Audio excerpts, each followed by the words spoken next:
What does his text mean? So frustrating. Maybe he's just not that into me. No, she really likes I've me. always been bad How at can I flirting. get her attention? I'm ready for I marriage. just want somebody to share my life. Is this relationship Relationship going anywhere? Modern Love Made Simple. This is Dates and Mates with Damona Hoffman. Hello, lovers. Welcome to another episode of Dates and Mates. I am really excited to share today's show with you today because it's a topic that I personally connect to. As many of you know, I have struggled with my weight my entire life. I've been up and down the scale. I've lost the same 20 pounds about 20 times. And it's something that really has impacted my love life, even today impacts the way that I show up in my relationship.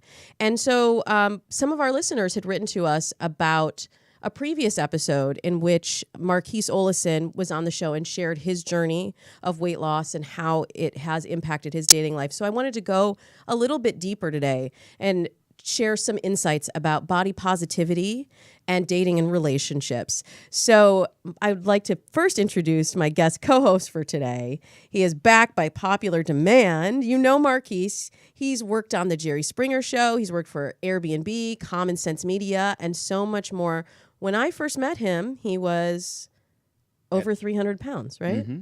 And in the last 3 years, he's lost 180 pounds with no surgery, no crazy diets, and no gym membership. He'll tell us about how he did it and how that has impacted his dating and relationship life today. But first, let's give him big smooches. Marquis Olison. I would take all those kisses. Thank you, thank you, thank you. I'm so glad to have you back. And I'm so glad to do the headlines with you today, including how Pete Davidson pulled another hot chick. And should you actually trust a dating expert? No comment here. Plus, the financial red flags for a new relationship. Then we'll answer your questions, including the statute of limitations on girl code and how do you date if you have a particular value that is not being honored by the people that you are trying to meet and trying to date with. Puzzling questions. Excellent answers. Yeah. I know it's going to be a great show because Marquis is by my side. So, producer Leah, let's hit it. Dee's dating dish. Marquis, he did it again. Yeah. Pete Davidson. My hero. Score. Yes. With Kate Beckinsale. Mm-hmm. Now, producer Leah was tracking this story for me for about a week. And she was like, we got to talk about Pete Davidson and Kate Beckinsale. There's a lot going on here. And I was like, no, I don't know if this is even for real. I mean, she's 45. He's 25. She's so different from Ariana Grande. Like, I don't even know if this is a thing. And then she hit me with the pics. Mm-hmm. Kate hit everybody with the pics because they were heavy on PDA at an NHL hockey game last week, and this has basically solidified the fact that they're definitely dating, as demonstrated by the depth to which Pete's tongue was down her mouth. Oh, yeah. This is one of those moments where they're trying to make something cool, because what we need now we have more really, really super successful women that are like in that 40s and 50s. They've had their kids, and now they're on that second guy. And a lot of times they're looking for the super successful guy already. And that dude is like, look, these are my priorities in my life. If you don't fit in this, you don't fit. With a guy like Pete Davidson, he's got a job. He's a little crazy. He's got great body. And you know what? His schedule is whatever your schedule is. He's perfect for somebody that's like her. He's kind of busy on Saturdays. Well, that's it. He's like Saturday. She know where he at. She know exactly. He at his work. She can watch him, be like, that's where he's in New York. He's at work. I can see my honey, and when I want to drop in, she can drop in. That's like the perfect relationship. I just don't get it. I'll just be frank. He seems to me like he needs a little bit of a shower and some counseling. Mm-hmm. But I mean, I think he does. He actually does. But this is a pattern for Kate. Like this is not her first time dipping her toe in the younger than her. Like really, I mean, 45, 25. He's basically half her age, But her previous boyfriend, Matt Rife, was 22 years younger than her. Jack Whitewall, she dated, he was 15 years younger than her. So you said they're trying to start a trend. You think this is like a new... She probably like, hey, George Clooney, how you do this? And George like, let me tell you, date younger. Because if you date younger and a little bit less successful than you, then they got to do what you want to do. If you date somebody... arguably a lot more successful, but okay. Well, successful in some ways. Yeah. He's more known, Yeah, though. okay. And like a lot of her successes come, like if you look at who he dated before he dated them all, she's still significantly younger than he is. And at a certain point, they've reached a certain success where their time is their time. They can do whatever they want to do when they want to do it. If he says, I don't want to show up today, no matter if they've got $1 million on that set today, George Clooney say, I don't want to show up. Guess what they're going to say? Everybody gets paid. George is staying home because he wants to be with his wife today. And what are they going to do? Get mad? No, it just happens that way. What do you think, producer Leah? Why do you think Pete Davidson has this appeal? I mean, Ariana Grande is at the top of her game. She's gorgeous. Kate Beckinsale is no slouch. How does he keep doing this? Pete's become like the poster boy for something called BDE. BDE. That sounds like an STD. Yeah, no. Big dick energy is what they call it. I didn't say it. Yeah. How big does it have to be to have BDE? Ariana bragged on Twitter actually that it was 10 inches. The truth is, what's the average? The average is like 5.5 or something. It's like it's a little bit of his. Well, this is the thing. I know guys who have BDs but no energy. BED. Yeah, they have. This is really sounding like an STD now. But they have. Do you have BDE? Well, it's one of those things where it's just a relaxed coolness where you can say whatever you want and just do whatever you want because you realize that, you know what, if I don't want to show up on Saturday Night Live tonight, I'm not. And he won't. And so he can make Kate Beckinsale, she's like, you know what, I want to kiss at an NHL game. He's like, okay, let's do it. I don't know. He looked like the aggressor. Body language-wise, he looks like the aggressor in that situation. Well, it's one of those things where sometimes it's just like a married couple when they go to a party. The husband knows the wife wants to cut out early, so he's the one that makes the scene. Oh, we got to get home for the kids, even though he would love to stay there, but she doesn't want to be the bad guy, so he takes the hit for the team, and then she's like, oh, thanks for that, honey. I was really getting tired. He's like, oh, you have analyzed this. You have analyzed this clearly, Marquis. I'm going to ask you another question then. Something else that I wonder if you have analyzed. Dating experts. You see, Married at First Sight Australia, the experts have been taking the hit for some poorly matched couples. Oh, yeah. And I read this very scathing article that basically was like, you would have better luck throwing darts at a dartboard. And okay, I'm a dating expert myself. And I also match people for the Washington Post for Date Lab. I think people don't understand the complexity of matching two people that you don't know. And I don't do matchmaking as a career. I'd rather teach someone to be their own best matchmaker because there's so many variables. But I'm like, what kind of person is signing up to be married at first sight anyway? I wonder if they could be that successful in matching them, or if the people's expectations for going on this show are so high that it would be impossible for these matchmakers to even succeed. It's a couple different things. One, a TV show, the main purpose of the TV show is to get viewers.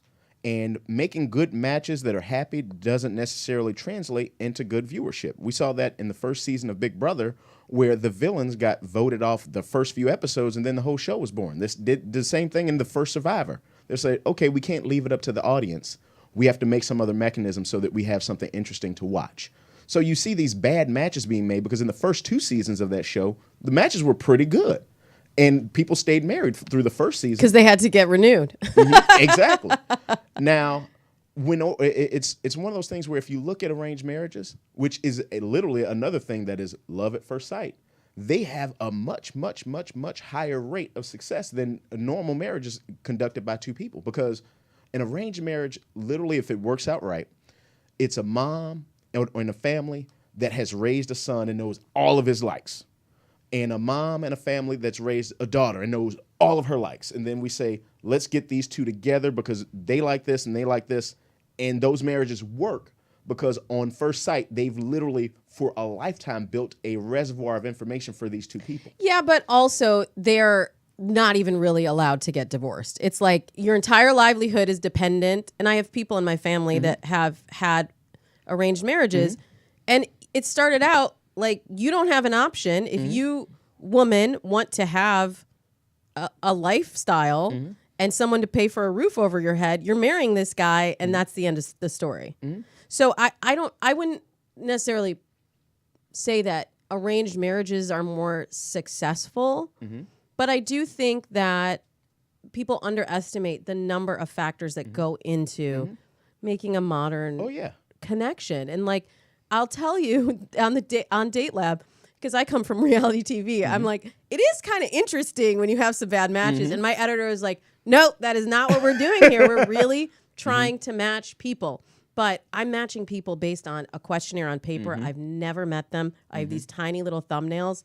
So I'm doing my best based on qualities that I see as being primary attractors for long-term relationship success. But this is also based on self-reportage. It's like how you fill out your questionnaire and how you want to be perceived, which is also one of the challenges with online dating. And that's why I try to help people get more clear on being authentic in their dating profile so that they can attract the right person and not someone that wants this idealized version of them. You know, I was reading, I actually listened to an episode that you did with the CEO of Hinge a few weeks ago. Okay. And one of the things that he talked about with setting up Hinge as opposed to setting up Tinder was the amount of process steps that they needed to put a person through in order to get that information, in order to get a quality match. Whereas in Tinder, it's literally you're scanning by a picture and seeing what you're going to happen tonight. And then some of these folks are wondering, why can't I get a long-term relationship on this person that only uses 7 pictures and 300 characters to describe who they are? And that's why. That's why you don't get any quality. You're getting what you want, which is you're getting a snack when what you need is information to figure out what kind of meal you want to have. I will leave that question at that because I couldn't have said it better myself, Marquis. One factor that a lot of people do not consider when they're dating that is super important is how that other person spends money. Financial health and attitudes about money can be something that obviously disrupts a relationship. We know that the majority of things that couples fight about are money related. So we have an article that told us which red flags to look for when you are starting a new relationship. I'll give you a couple of them and then we'll put the link in so you can read it yourself in the show notes. One of them is being secretive about money matters. This is huge. I think secrets of any kind.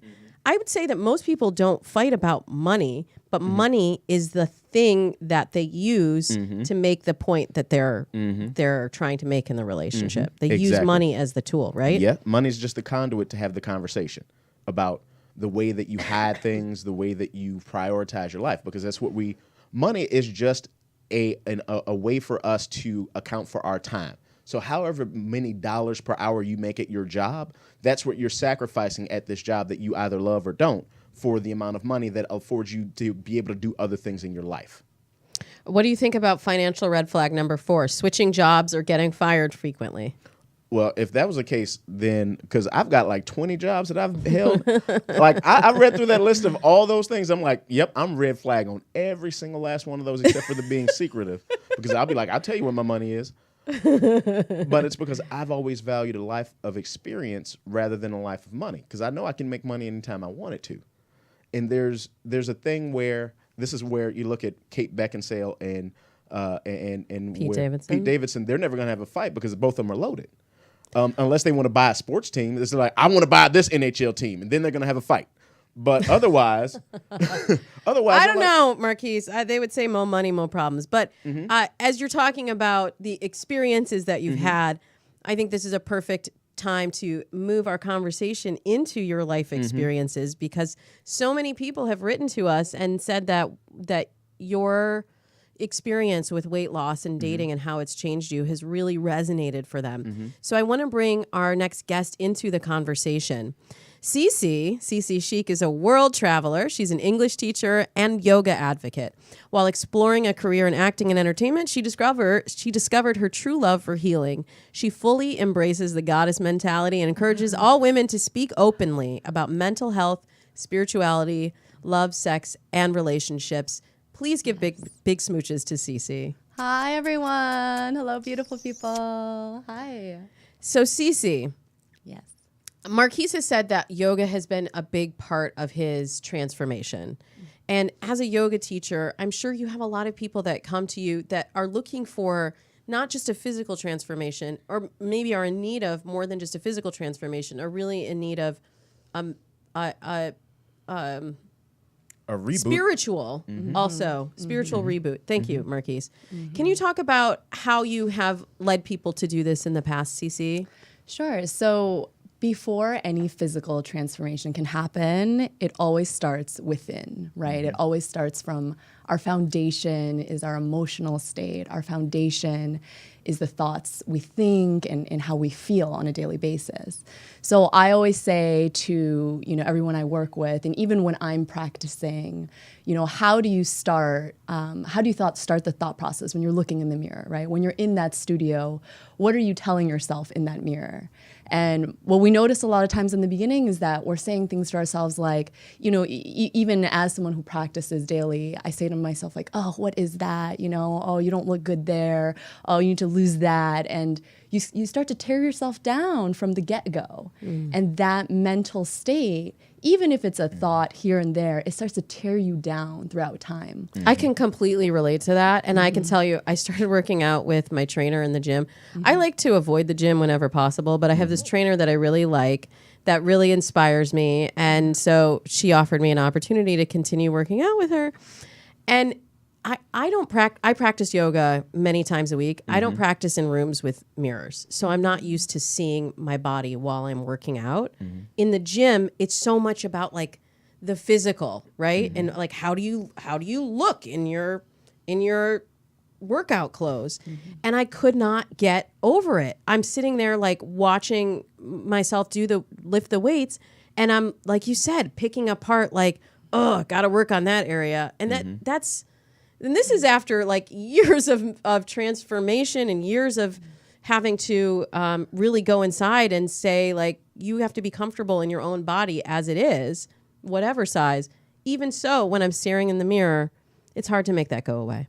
Exactly. It's definitely tough, but I think that we can practice in a way. Like, for example, let's say, something's jiggly, right? Like, your belly. Let's say everything is jiggly. Let's say everything is jiggly. It's all good, right? Everything is jiggly. So normally what we say to ourselves, we're like, it should be, I got to have a six pack, right? When we go into that gym. Instead of saying that to yourself, say to yourself, you know what? I love my natural jiggly body. Like, it could be some little silly phrase like that, like jiggle away, just have fun with it. Find a way to put it into words where you're not, tearing yourself down and you're picking yourself up. You're like, this is how my body feels when it's changing. This is how my body feels when it's growing. And those powerful affirmations are something that you can carry with you in and outside of the gym. I think Marquis, Beyonce made a song about it. I don't think you're ready for this jelly. I don't think you're ready for this. She jelly. did literally. She I don't did. think you're ready. And there was a bunch of women on. Bootylicious. Bootylicious became something that was a negative. Like, oh man, she got all that butt, into becoming, oh my God, look at all that butt. It became celebrated.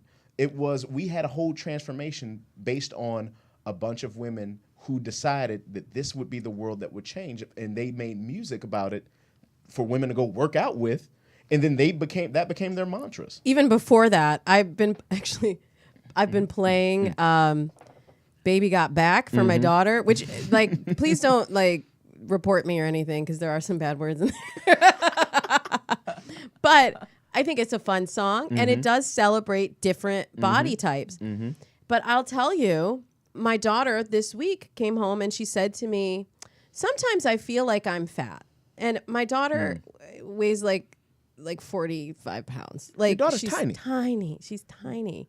She's kind of built just like me. Like, we have the belly. It's just part of us. But she's not. I mean, to hear an 8-year-old say that, I was like, what? what makes you think that? And she's like, well, I was kind of chubby when I was a baby. I'm like, everybody's chubby when they're a baby. That's what Baby fat is. what you're supposed to be chubby, because that's how your body gets the energy to grow. But I really want to talk to any young women that are feeling that, and that have that, and even young men, that what we see in the media is so Distorted. unattainable. And I don't talk like that in front of her. So but you send them to school and you don't know what they're hearing in there. So how do we combat that when somebody is still developing their self-image and not looking for a transformation? But like, CeCe, how would you talk to that little girl? I really relate to your story, because when I was teaching English in Korea, I would have students that were 7 years old coming up to me and saying, teacher, I look fat. Teacher, I can't have that slice of cake for my birthday because I feel fat. And it's really heartbreaking when that happens, right? So what I try to always do is take a moment, take them aside and say, hey, first of all, you're beautiful. And I reiterate this. You're beautiful, you're beautiful, you're beautiful. You're funny, you're smart, and really making sure that we teach them that beauty isn't just skin deep, right? It isn't just about the outside. There's so much more to the concept of beauty that we can, teach the younger generation about. Also, the media, right? I mean, everything is photoshopped. So I think that's something that, you'll see before and after photos, right? Where they've literally taken a chunk off of, some supermodel's arm, right? Yeah. So they did that to me when I was on hashtag Black Love. So throughout the course of this show, I had my son was like a year old when we were filming it, and everybody says, oh, you just lose the weight as soon as you start breastfeeding, it just falls right off. That was not the case with me with either of my kids. And I think it's hormonal. I think it's just based on your body type. It's what you lose it if and when it's right for you. So there I was filming it. I actually had people after the show that were like, oh, so how's your baby? When's your baby due? And I'm like, the baby was born a year before I even started filming. But then we were doing a promo shoot, and it was like throughout the course of the show, I ended up losing the weight. But still, I know what my body looks like. And they took a photo of me for the promo kit. And I looked at it and I was like, oh my God, I really have lost a lot of weight. Like, I'm so skinny. And then I was like, wait a minute, that is not the shape of my waist. Wait a minute. They photoshopped me. And I was actually really hurt about that, because I felt like then they were pointing a finger at me. Like, how many people stood over that photo and were like, too fat there, we're going to just trim that off. And I felt like I didn't have control even over my own image. And I'm all about authenticity and owning all of these things that make you unique. And that, I feel like, was taken from me. It was. I mean, it's one of those things where it makes you understand why. This is going to go back for a little bit, but Meghan Markle had in her rider when she was having a baby, like, I need to have this as an insurance policy because my body type, I will not lose the weight easily. And that's literally written in there because she's well aware that certain people have certain ways that bodies develop. And certain people have certain abilities to be able to lose and gain. So Kate Middleton is just going to fall off because of the way her body's built. And she's like, Meghan Markle's like, I'm going to have this kid. And when I have this kid, this stuff is going to stay with me for a little bit. So you got to get ready for these royal photos that ain't going to look all royal, regal, and perfect. I don't want that photoshopped, but I also want to have built into my rider a trainer and everything that's going to be necessary for me to get to those photos that you guys are going to demand that I be able to do. Now, at first, they made fun of her for having that included. But you're literally talking about, in that example, why somebody says, I want to have that. Because the way they're looking at you are the way that she knew that they would look at her.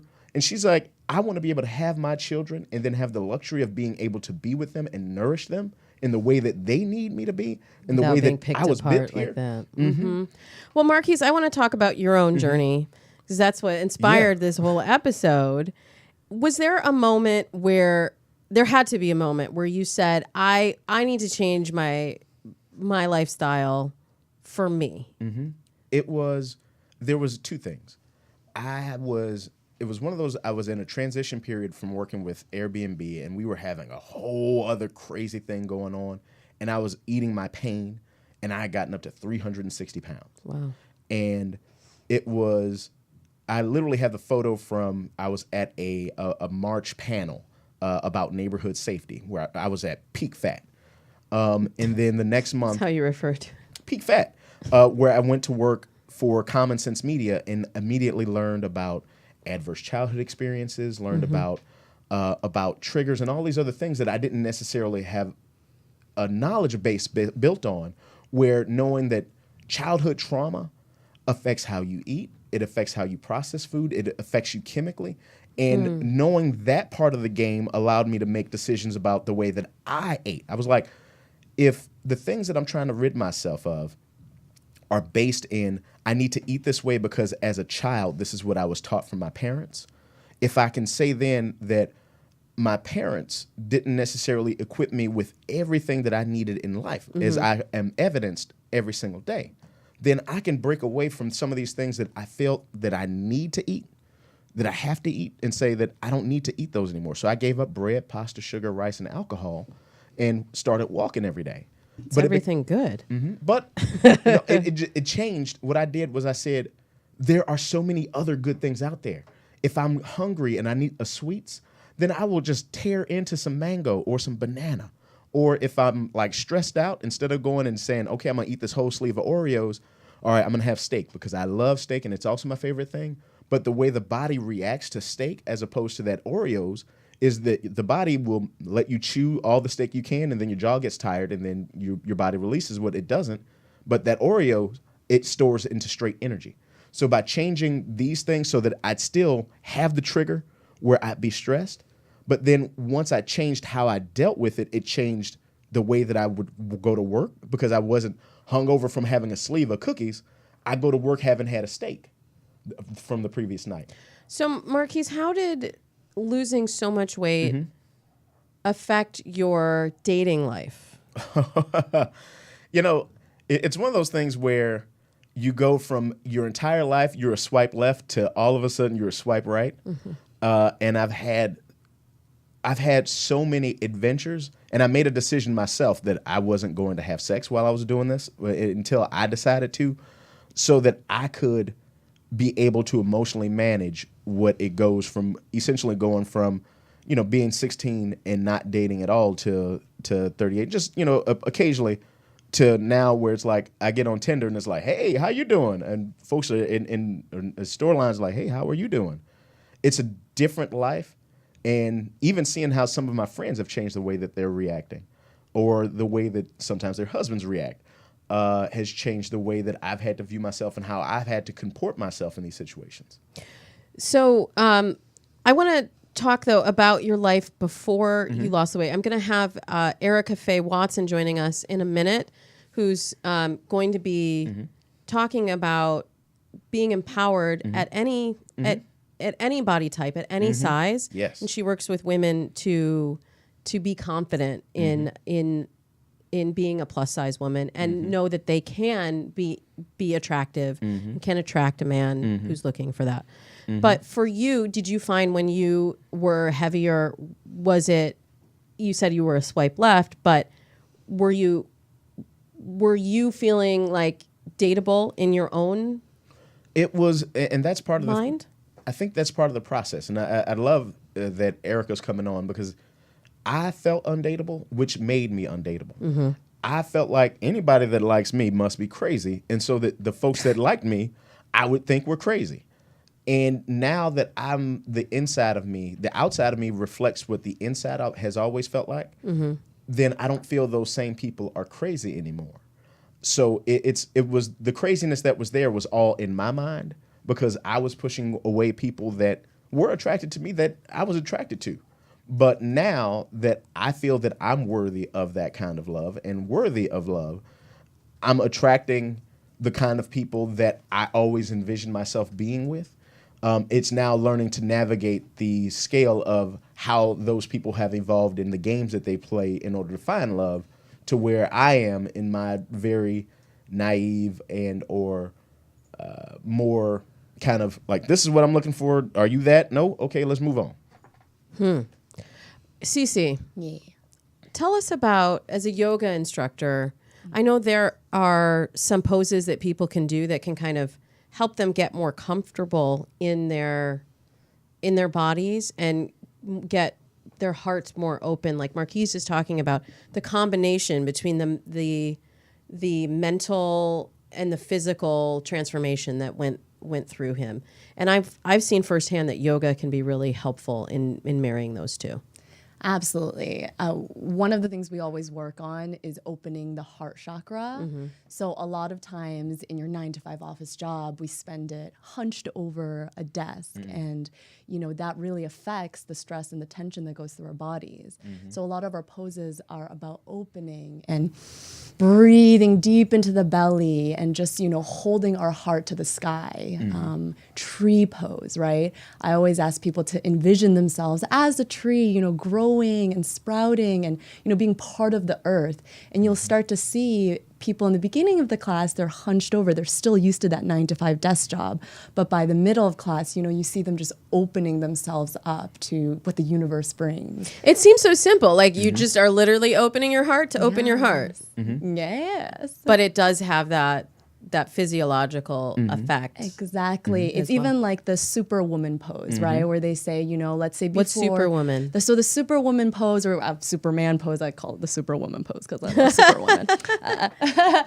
Before you go into a big meeting or big presentation, you stand up tall and you put your back straight and then you put your hands on your hips and you stand with confidence just to prepare for whatever you're going into. Even if it could be a date, right? You could be doing that in the bathroom, you know what I mean? Power pose, right? A power pose, right? And that changes your mind and physiology in such a positive way, just that 5 minutes of power posing. Yeah. And something in there is that there's a physiological, we've mentioned it a little bit, but there where the lymph nodes and glands are in the stomach where you have bravery. So those things are actually, because this is your most protected area, this is something I learned in speech. If you hit this really hard, you get This being your stomach. Your stomach. You hit your stomach really hard. You feel that like a big push of adrenaline that comes out and you feel stronger. And that's what we have in our natural fight or flight response. That's why those muscles tense up, is to get those lymph nodes firing. And That's great advice. Well, I want to get Erica into the conversation after the break because I totally hear what you're saying, but I would say that is the area that I have the most challenge with. So I would like to hear from Erica also how I can embrace that part of me and become more comfortable in that part of my body. So Dates and Mates is still going, so stick around. We'll have more body positivity and love and relationship advice right after this.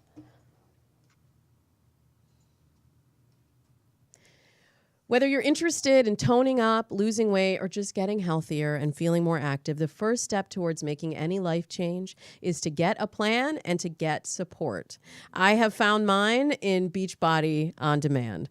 You can stream all of Beachbody's fitness programs and get all of their nutritional guides from 21 Day Fix, PiYo, Insanity, T25, P90X, P90X3, and more.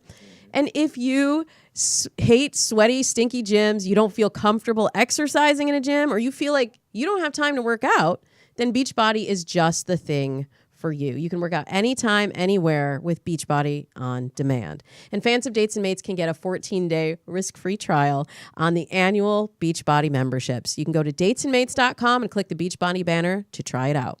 And whatever your health and fitness goals are, Beachbody has a program for you.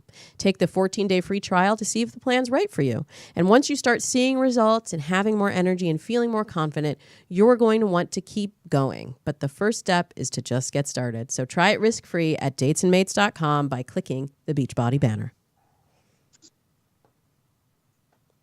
Welcome back to Dates and Mates. I am really excited to bring in my next guest. She is born and raised on the south side of Chicago, and she is an actor, writer, film and television director, and stand-up comedian. You've seen her on ABC7's Windy City Live, on BET, Oxygen, and WeTV. She's appeared in the films Chirac, Top 5, Precious, and on Chicago Fire, Empire, and The Chi, just to name a few. Plus, she recently launched a cosmetic line called Fierced, fierce for other bold women like her. Please give big smooches to Erica Faye Watson. Hey, Erica, I've adored you for a long time. You know this. And one thing I really love about you is you've always had this positivity, this zest for life, and this love for being in the body that you have, Erica. And so I would first like to have you just share your own story of how you came into your own comfort about body positivity and loving yourself at any size. you know what? I mean, I would love to pretend like I have all the answers. I don't. I don't know how I do it. I just know that this is the body I have right now, and you only have one life to live. So why not embrace it and love who you are and try to have a ball? But I have my low moments.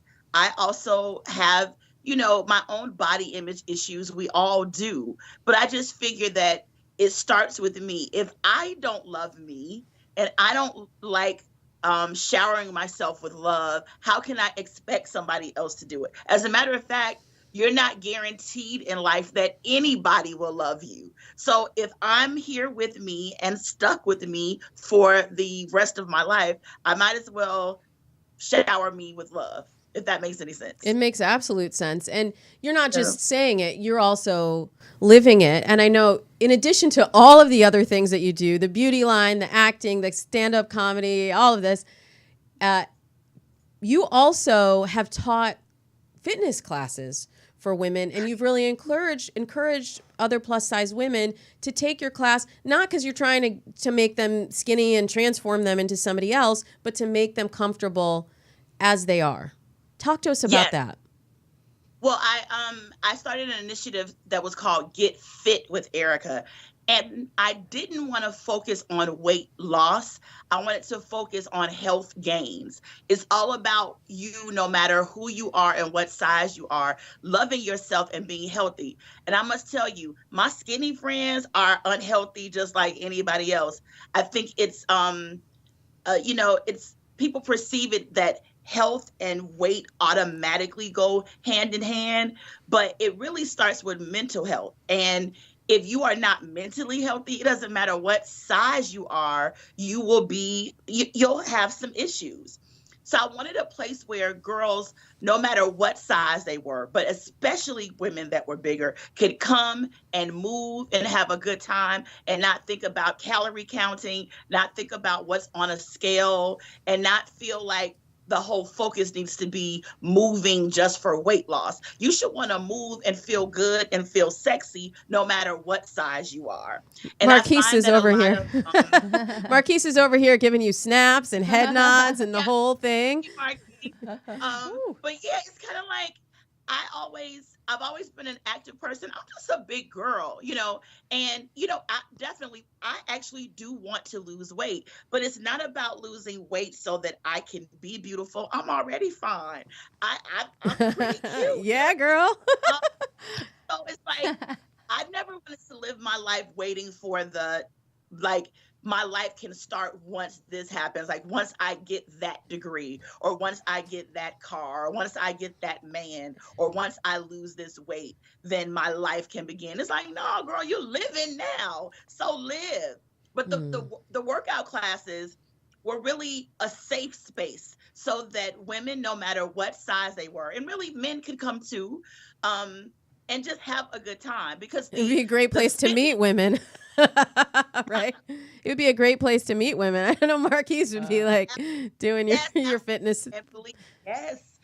But I wanted an atmosphere where people could come and just not worry about being judged. Because for me, when I would go to a gym and try to do a group class, first of all, people would look at me and say, how's that big girl moving like that? But there was always this judgment. And believe it or not, a lot of people that are in the fitness industry really don't have a lot of experience or understand what it means to work with bigger bodies. Most of the trainers that I've worked with in the past to try to lose weight had never worked with anybody that needs to lose more than 100 pounds. So the perception it's wrong. So I'm like, well, let me just have some fitness classes where fat girls can come and just shake and jiggle, wear your crop top. You come butt naked if you want, but get ready to shake and have a good time. Okay, Marquis, I know he is like, he's giving you fist pumps, the whole thing. Marquis, what was your experience like as you began your fitness, your health and fitness regimen? Did you experience that same thing as a man? Oh yeah, it was because when I started this thing where I We got you all got tongue down, tied. This is like we're for the hitting a first time. chord. It's like when I started this whole thing, when I actually lost weight, I was 38. But it's not like I lived a life before that I didn't. I've been on Jenny Craig. I've been on every other weight loss thing that every other person has tried. And that was like when I was a teenager. But most of it didn't work. The reason why I lost weight is when I first started to embrace, like, look, this is who I am, and this is just who I'm going to be, and I'm going to walk every day, and I'm going to eat these things that I feel like I want to eat. Or I started with a Whole30, which was just meat, vegetables, and fruit. And just like these good things in my body, if I treat myself well and I just love me for me, and it don't matter who's in what yoga class or what I look like, I'm going to be happy. And I became happy, and then everything else in my world became happy. Like the weight came off because the inside just started to show outside more. And so the people that were looking at me said, oh my God, you look great. And I was like, I was looking great beforehand. You're just now starting to see it. Well, Erica, I want to actually talk about how that relates to dating. You feel beautiful, you look beautiful, you are confident. And, I've seen, we're Facebook friends. I've seen some of your posts before of people like making the assumption that because you are a full-figured woman that you must not be dating. There must not be there must not be guys that are chasing after you. Yes. Is that accurate? You know what? I always say, if you really want to have a clear picture of what type of women are actually having lots of sex, go to any gynecology office and sit in the waiting room. And you'll see that there are all sizes and shapes up in there getting checked up. So it really blew my mind when listen, one time I was out with some friends eating, and they were smaller women, and they were just talking about, oh, Erica, oh my God, you're beautiful. If you lost weight, girl, we'd have to fight the men off of you. And I said, look around this restaurant. We were at Dallas BBQ in New York, the barbecue restaurant. And I'm like, look around this restaurant. Every big girl is in here chowing down with a man on a date. Every skinny girl is in here sitting at a table with a bunch of other skinny girls drinking margaritas. Preach. And having a salad. Yeah, and having a salad in Dallas BBQ. Right? Preach. And the big girls are all sitting enjoying their sticky wings and their ribs on a date with the guy. I ultimately think it really is about, like Marquis said, how you feel inside. And if you have a great personality and good energy and exude confidence and sex appeal, you're going to attract people, opportunities, and things to you no matter what size you are. You got to have that energy, that BBE, that big booty energy, right? We were talking about BDE. We can have BBE. Yes. I mean, if you go to Chicago. Crazy. But it's true. I think sex appeal is power. And there are really super sexy people that just have just very fulfilled lives. And it doesn't matter your size. But for me, I have low moments and high moments, but I date all of the time. Wait, I have to ask you, though, one thing. Because there are some people that are like on these BBW sites that are like, well, I have to have a big woman. And so I wonder about the fetishizing of a plus size lady. Have you experienced that personally? Absolutely. I have a one woman show called Fat B. I won't say the full words. We don't use bad words on this show. But in my show, I talk about, especially being a plus size Black woman.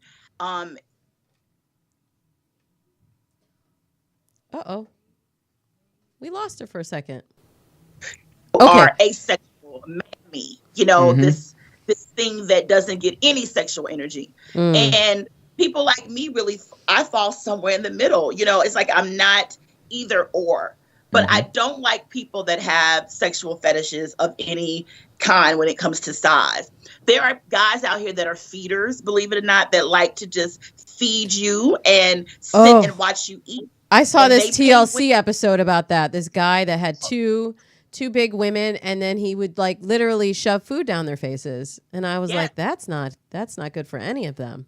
No. And I mean, there are men that just like to sit and watch you eat, right? Wow. You also have men that like to get squashed. They pay women that are 400, 500, 600 pounds to basically sit on them and fight them and wrestle them and squash them. And they're making big money doing this. But then there's also the BBW parties and clubs that started just being a place where plus size women could come and feel comfortable, and the men that like them could come and feel comfortable and not be judged. But then it also started going into this like seedy underworld where they're like BBW. It's like they see you and they just like they want to eat you, and it's like calm down. I don't like that feeling. But I just date regular men. The men I date like all women. I date professional athletes. I date lawyers, attorneys. I've dated a couple dudes fresh out of jail. I've dated it all, right? And it's like, just keeping it real. I run the gamut. I'm an educated woman, so I'm in, highfalutin situations, and I'm also on the south side of Chicago in the hood. I do it all. And I don't know. I just feel like I don't know where people got this misconception that plus size women aren't dating or attractive or whatever. It's weird to me because everybody has a big mama that's an auntie that's married, cousins. Like, we all have people in our lives that are plus size that are living life. I don't know why people think they're not. Well, I think LA, New York, which generates a lot of the news, distorts a lot of that. Because in LA, I'm considered fat at about 180. If I go home to Chicago, man, I'm the bee's knees. I'm the slimmest dude that walk in every bar. Marquis, listen, I got you. You all good. You come on home.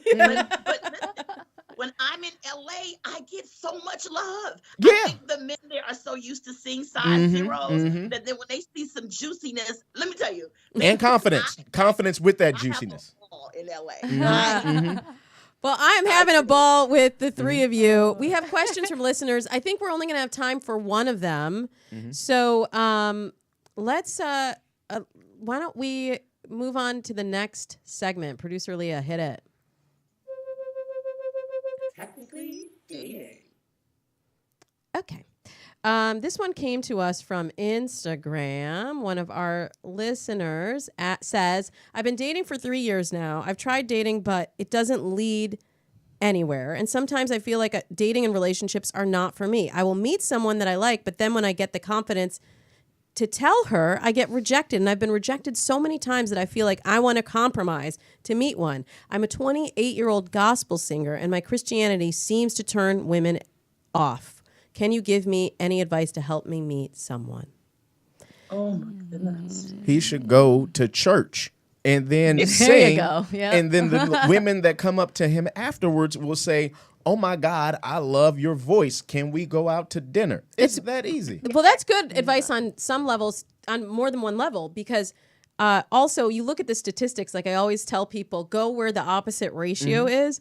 And the reality is that churches are mostly women. So the odds are already in his favor. And if he has talent, he's a good singer, and he loves Jesus, then there are a lot of women that will throw themselves at him. What do you say, CeCe? And the reality is, I love what he's saying about getting rejected. We all get rejected. That is part of dating. That is part of life. And it's so tough. And it's like, you just want someone to say yes. But, and I know Lady Gaga keeps quoting there's 999 people in the room and only one needs to believe in you. But it's true, only one, right? So don't give up. Keep going. And I love what Erica's saying. We all have good days and we all have bad days. That's part of being human. So let's embrace, all of it, right? Yeah, great advice. Erica, close out the show for us with some great advice for him.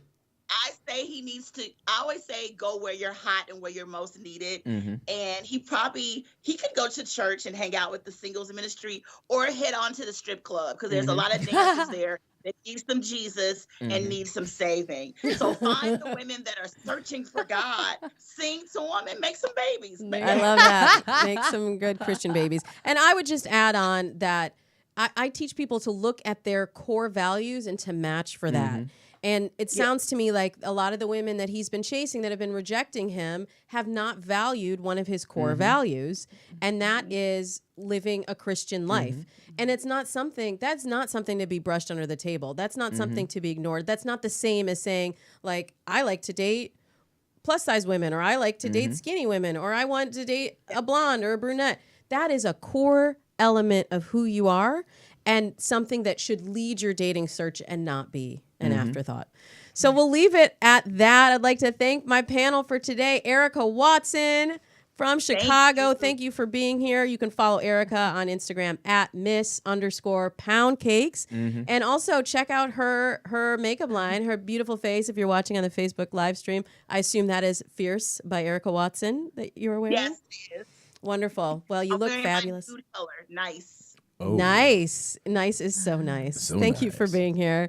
Also, thank you to you, CeCe. CeCe Chic is her handle on Instagram. You can get more inspirational quotes and life advice and fitness and all of that, the mental, physical, spiritual from CeCe. Thank you for being here. Thank you, love. Marquis, it's always a pleasure.